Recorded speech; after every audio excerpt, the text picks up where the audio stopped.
అమెరికాలో ఎలక్షన్స్‌ని రూట్ మార్చాలనుకుంటున్నారు. ఇదివరకు ఏంటంటే ఈ ఆన్‌లైన్ ఓటింగ్ సిస్టమ్ ఉండేది. దాన్ని డబ్బులకి అమ్మేసుకున్నారు కొంతమంది.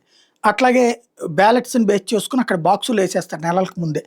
అవి అమ్ముకున్నారట కొంతమంది.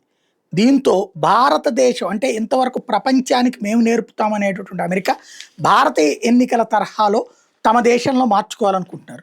ఎన్నికల రోజున దేశమంతా సెలవివ్వాలని, అదే సందర్భంలో ఎలక్షన్స్ నిర్వహించేటటువంటి సందర్భంలో అవసరమైతే 3 ఫేజ్‌లో, 4 ఫేజ్‌లో, 5 ఫేజ్‌ల 50 రాష్ట్రాల్లో జరగాలన్నటువంటిది.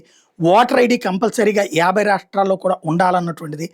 అట్లాగే ఏదైతే ఆ రోజున హాలిడే ప్రకటించి అందరూ కూడా డ బ్యాలెట్ల ద్వారానే ఓటు వెయ్యాలి అన్నటువంటిది ప్లాన్ చేస్తున్నారు. బ్యాలెట్ కాకపోతే ఈవీఎం మిషన్ అయినా సరే పోలింగ్ బూత్‌కి వెళ్లి ఓటేసే సిస్టమ్ పెట్టాలన్నటువంటి ప్రతిపాదన మీద ఇప్పుడు చర్చ జరుగుతోంది.